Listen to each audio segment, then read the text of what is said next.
Olá, pessoal, tudo bem? Espero que vocês estejam bem e eu quero dizer aqui para vocês que eu vou falar sobre esse livro aqui do Ivan Turgenev, Pais e Filhos. Pais e Filhos é a principal obra, é a obra-prima do Turgenev e ele escreveu em 1862, né? Eu estou reabilitando o canal agora, nesse último mês, né? E já publiquei alguns vídeos, né, relativos ao curso que eu vou lançar, que é o Questões Essenciais de Filosofia Política. Quem tiver interesse pode clicar, pode pesquisar, né, esse curso que eu vou lançar. Eu vou deixar na descrição o nome do curso, que vai estar no Key Wi-Fi. Então eu vou falar e eu peço que se inscreva no canal para quem não é inscrito. Eu peço que vocês possam dar o like, compartilhar o vídeo, porque eu vou falar sobre o principal livro de Ivan Turgenev. Esse aqui é um livro que saiu pela Antofágica, né, tem vários textos de apoio, tem vários textos, o pós-fácil, né, tem 3 textos de apoio no pós-fácil e um texto no prefácio do livro. Né? O livro tem aproximadamente 250 páginas, né, mas tem vários, tem várias pinturas também, né? Então, vamos falar primeiro sobre o autor do livro. O Turgenev foi um romancista, um contista, um novelista e também escreveu para dramaturgia, né? Ele foi tradutor e dramaturgo, além de poeta também, ou seja, ele foi um escritor exímio na Rússia no século XIX. Ele veio da aristocracia russa, a sua mãe era bastante autoritária, ele conta isso nos textos em que ele fala sobre a sua vida, né? E aos 25 anos ele se forma na Faculdade de Filosofia da Universidade de São Petersburgo, e aos 25 anos ele publica o seu primeiro livro, que é Parasha, em 1843. Ele nasce em 1818, vai morrer apenas em 1883. Em 43 ele publica seu primeiro livro, que é Parasha, mas o primeiro livro em que ele tem um grande reconhecimento como escritor é o Memórias de um Caçador. Memórias de um Caçador, que saiu em 1854, né, apenas 11 anos depois dele escrever o seu primeiro livro. Ele escreveu outros livros de grande importância também, o Diário de um Homem Supérfluo, de 1850, que vai ter uma repercussão maior nos anos posteriores. Né? Ele cria a figura do homem supérfluo, que na Rússia passa a ser considerado um tipo literário e um tipo de homem russo específico, que vai ser retratado depois por Dostoiévski e por outros escritores. Ele também tem outros livros, como O Rei Lear da Estepe, O Rudim e Memórias de um Caçador. Né? Mas o livro no qual ele fica realmente conhecido como grande escritor é o Pais e Filhos. Né? Pais e Filhos é o livro que sai em 1862, um ano depois da libertação dos servos, que corresponde a uma espécie de libertação dos escravos, né? E que ocorreu em 1861. Então vamos falar um pouco sobre esse livro que saiu em 62, já tem quase 200 anos, ou mais de 150 anos da publicação desse livro, mas que ainda é lido e ainda é de grande repercussão para o mundo inteiro, né, para o mundo literário como um todo. Né, um grande clássico da literatura russa e da literatura mundial. O tema central do livro é o conflito ideológico entre duas gerações, entre a geração que nasceu nos anos 1810 a 1820 e a geração que nasce nos anos 1830 a 1840. Né? Então, esse livro ele é escrito, ele é publicado em 62, mas a história se passa nos anos 50, nos anos 1850, final dos anos 1850, logo antes da libertação dos servos, né, na Rússia. E começa como? Começa com o pai de uma das figuras, de um dos jovens, né? O pai chama-se Nikolai Petrovich Kirsanov, e ele é um aristocrata russo de 44 anos de idade, né, já tem na faixa dos 40 para os 50 anos, esperando seu filho que vai voltar da universidade, ele vai voltar formado da universidade. E o seu filho Arkady, ele chega, ele tem aproximadamente 20 anos, 20 e poucos anos, ele chega juntamente com seu amigo Bazarov, o Bazarov, né? E desde logo o Bazarov já demonstra a sua personalidade forte, além de expressar as suas ideias. Né? Ele é um médico, ele é um conhecedor das ciências naturais, de forma geral, assim, mas ele é formado como médico, e ele é nihilista. E aqui surge a expressão, né, que fica consagrada depois com Friedrich Nietzsche, o filósofo Friedrich Nietzsche, e depois com outros personagens de Dostoiévski e personagens de outras fontes da literatura mundial, né, a famosa expressão nihilismo ou nihilista. Né? E o Arkady é discípulo dele. Né? E o que é o nihilismo? O nihilismo ele define especificamente como uma não aceitação de nenhuma autoridade, de nenhuma fonte de autoridade. Então, nem no aspecto da hierarquia social ou da hierarquia cultural, nem no aspecto dos valores tradicionais ou dos valores literários ou artísticos. Então, ele não aceita nenhuma autoridade, seja de generais, seja de reis, seja de imperadores, seja de literatos ou grandes escritores, grandes artistas, né, músicos, etc. Ele não aceita nenhuma autoridade. O niilismo vem do verbo do latim nihil, que é nada, né? E o ismo é o sufixo que caracteriza a ideologia da pessoa. Então é a ideologia do nada, né? É a ideologia que não reconhece nenhuma fonte de autoridade em absolutamente nada. E é esse que é o Bazarov. E ele vai entrar em conflito não só com o pai do Arkady, mas principalmente com o tio do Arkady, que é o Pavel Petrovich. O Pavel Petrovich ele é um aristocrata militar russo, né? Ele vem da alta hierarquia militar, ele era uma espécie de major da hierarquia militar russa, ele saiu por causa de um amor que foi não correspondido, e ele tem a mesma faixa de idade, aproximadamente 40 e poucos, 50 anos, e ele vai entrar em conflito com o Bazarov, né, justamente porque ele tem um ponto de vista completamente diferente do Bazarov. Ele acha que as hierarquias precisam ser respeitadas, as hierarquias sociais, as hierarquias militares, as hierarquias artísticas, literárias, etc., precisam ser respeitadas, e os valores tradicionais acima de tudo.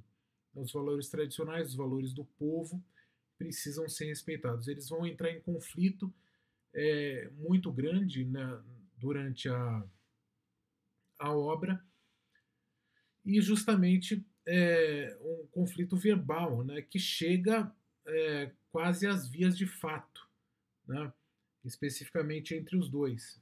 Vai haver, inclusive, um duelo entre os dois, por conta de um amor que ambos têm pela, por uma jovem que será futuramente esposa do Nikolai Petrovich, né, que tem um filho com ele, mas ambos entram em conflito. A inimizade entre eles é tão grande que surge até um duelo indo para o final da narrativa, né? Mas ocorre que os jovens, né, eles se enfatuam, né, eles criam um certo enfado com relação à vida no campo, né, que eles vivem na fazenda do Nikolai Petrovich, e eles vão para a cidade. Eles vão para uma cidade próxima, e nessa cidade próxima eles vão para uma festa organizada pelo prefeito da cidade, e eles encontram uma moça que tem 29 anos, que é viúva e que tem valores, ideias elevados, né? É uma aristocrata russa, com 29 anos de idade, e ambos se apaixonam por ela. Tanto o Bazarov quanto o Arkady se apaixonam pela moça, que é a Ana Sergeyevna Odintsova. É um nome bem complicado, mas é esse mesmo, Ana Sergeyevna Odintsova. E ambos se apaixonam por ela, e o Bazarov se apaixona perdidamente por ela, né? E isso vai contra os seus próprios ideais, né? Que é a ausência de ideais, né? Que é a ausência de qualquer romantismo, né? Ele rejeita todo e qualquer romantismo, ele rejeita os valores românticos, assim como todos os demais valores tradicionais, e, portanto, quando ele se apaixona, isso vai de encontro com o niilismo dele, o valor niilista que ele tem. E ele vive essa contradição interna, ele vive intensamente essa contradição interna.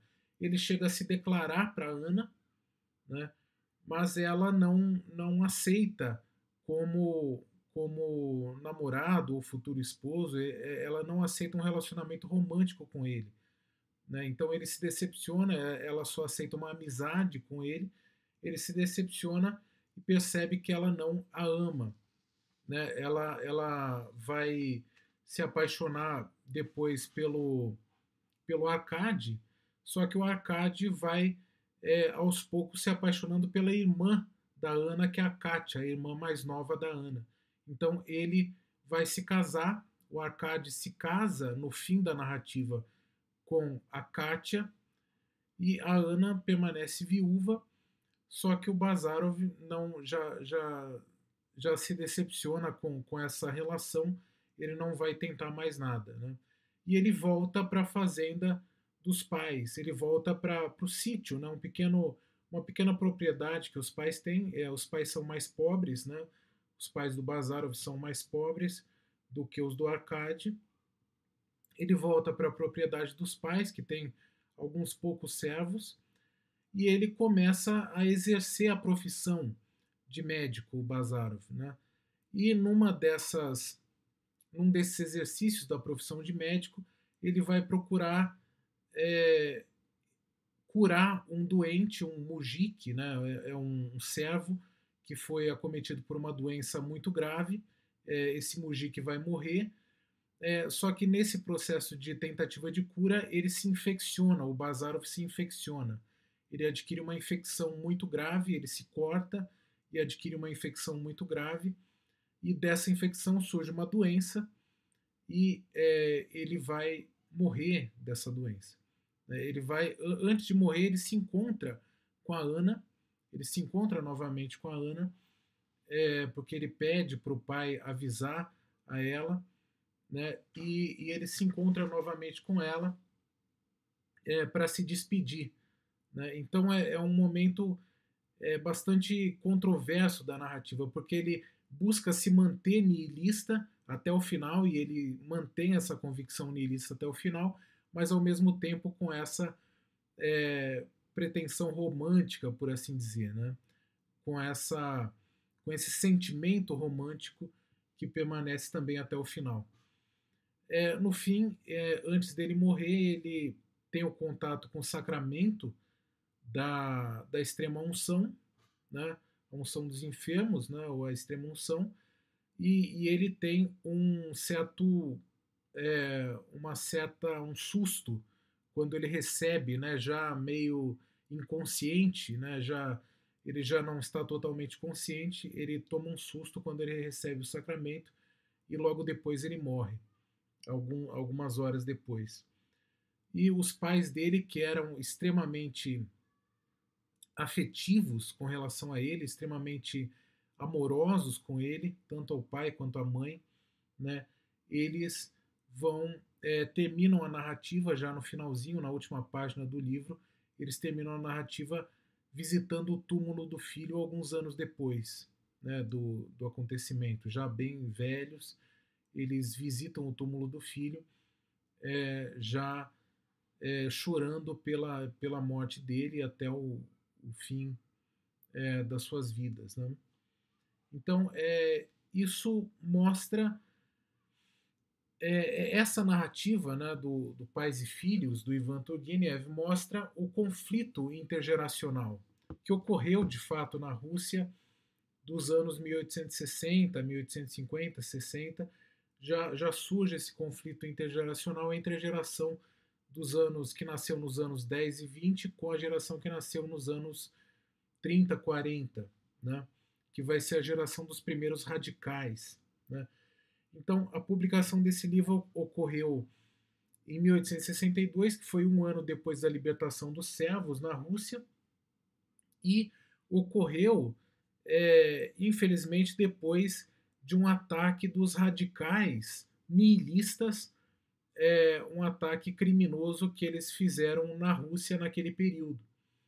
Então, eles cometeram um ataque terrorista, né, um ataque criminoso, e isso gerou uma enorme polêmica, né? É por isso que é o livro mais polêmico, além de ser a obra-prima do Ivan Turgenev, é o livro mais polêmico dele, justamente porque muitos consideravam que ele estava agindo em prol dos radicais, que ele estava não denunciando, mas estava incentivando, propagandeando o niilismo para incentivar os radicais a cometer esse tipo de crime, né?